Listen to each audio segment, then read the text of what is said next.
Coat बाजारमध्ये अत्यंत दुर्दैवी आणि दुर्भाग्यपूर्व घटना झाली। खरं तर ज्या माणसाने या ग्रामपंचायतीमध्ये स्वतःची पत्नी दोघेही ग्रामपंचायत सदस्य असताना आज खरं तर आकस्मिक दुर्दैवी निधन झालं, अशा पद्धतीची घटना खरं तर सगळ्यांच्या मनाला वेदना देणारी आहे, सगळ्यांच्या मनाला त्रास देणारी अशा पद्धतीची घटना आहे।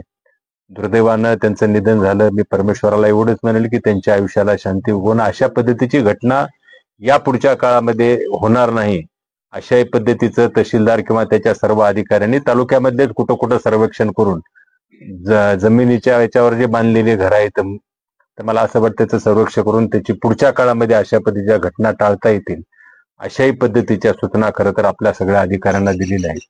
आणि या पुढच्या काळामध्ये जे घरकुल असेल किंवा घरकुलला ग्रामपंचायतीने मंजूर केल्याच्या नंतर सुद्धा कलेक्टर ऑफिस किंवा बीडीओच्या पंचायत समितीच्या माध्यमातून थोडीशी दिरंगाई होत असेल तर अशा पद्धतीच्या अधिकाऱ्यावर कारवाई निश्चितच पुढच्या काळामध्ये केली जाईल।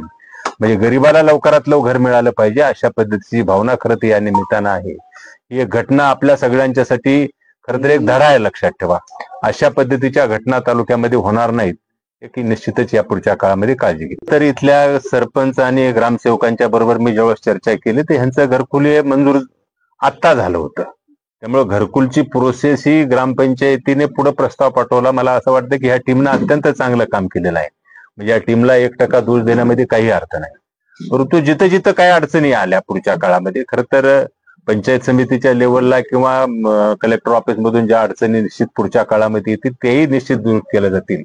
आणि खरं तर आपल्या तालुक्यामध्ये अफवावर आपला तालुका जातो की यांनी मंजूर केलं पण नाही झालं, मंजूरच आता झालं, कारण ती प्रोसेसच पूर्ण अजून व्हायची आहे, लक्षात ठेवा। त्यामुळं इथल्या स्थानिक अधिकाऱ्याचा किंवा ग्रामपंचायतीचा काही प्रश्न नाही आणि या पुढच्या काळामध्ये अशा पद्धतीच्या घटना घडणार नाहीत याचीच निश्चित पुढच्या काळामध्ये आपल्याला काळजी घेणार। दादा, आपण सत्ताधारी पक्षातले प्रमुख नेते आहात मतदारसंघातले, आणि आपण असंही मानले जाते की आपण देवेंद्र फडणवीस साहेबांच्या अत्यंत निकटवर्ती आहे।